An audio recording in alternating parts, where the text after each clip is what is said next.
जी, आपका सत्संग सुनते हैं महाराज जी, मन को बहुत उत्साह होता है भजन मार्ग पे चलने का। पर महाराज जी, लक्ष्य से बार बार मन भटकता रहता है महाराज जी, इसका क्या उपाय है महाराज जी? एक ही बार में निशाना लग जाए ऐसा कभी नहीं होता है।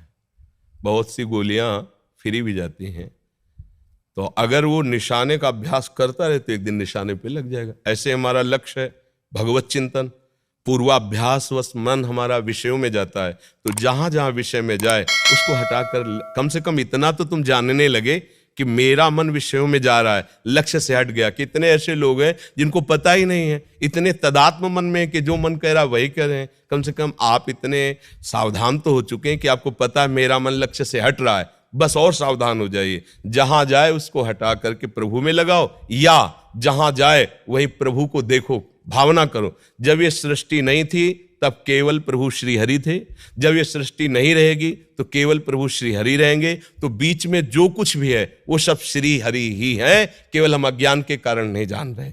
अज्ञान हमारा जिस दिन नष्ट होगा तो ये दिखाई देगा, केवल प्रभु है।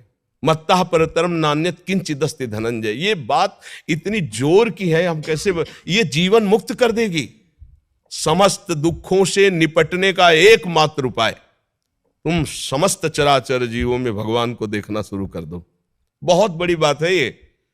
हमारा क्रोध, हमारा काम, हमारा लोभ, हमारा मोह, मद मत्सर कुछ नहीं बिगाड़ सकता, क्योंकि हम जहां देखेंगे अपने प्रीतम तो उनसे काम भावना होगी क्या, उन पर गुस्सा, अपने प्यारे से गुस्सा होगी क्या, प्यारे के रूप, प्यारे के नाम, प्यारे की लीला से बढ़कर कोई लाभ होगा क्या। तो जहां जहां मन जाए वहां से हटा करके अपने प्रभु में लगाओ, या जहां जहां मन जाए वहीं प्रभु की भावना करो, ठीक हो जाएगा।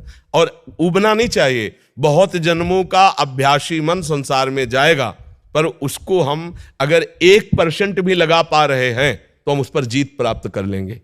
99% हारे हुए हैं, 1% लगने लगा तो करोड़ों अरबों जन्म का अभ्यासी मन हम 1% संभाल पाए, अब हमें कोई दिक्कत की बात नहीं। अब 99% हम जीत जाएंगे, क्योंकि हमने जीत की तरफ कदम रख दिया है। हम पकड़ रहे हैं कि हमारा मन विषयों में जा रहा है। घबराना मत, नाम जप और बढ़ाओ, बस गंदा भोजन नहीं, गंदा नशा नहीं, गंदे लोगों का संग नहीं, तो फिर आप मन पर विजय प्राप्त कर सकते नहीं। है बहुत बली, उपदेश भले का चाहे जैसे करे, पर ये मन के अनुसार ही चलना होगा। और जो कोई इस मन को चेला बना लिया वही महात्मा बन गया, वही असली भगवान का प्यारा हुआ, जिसने मन को बस मन मार्या तन वश में कीन्हा, हुआ भरम सब दूर, बाहर से कछ दिखत नहीं अंदर चमके नूर।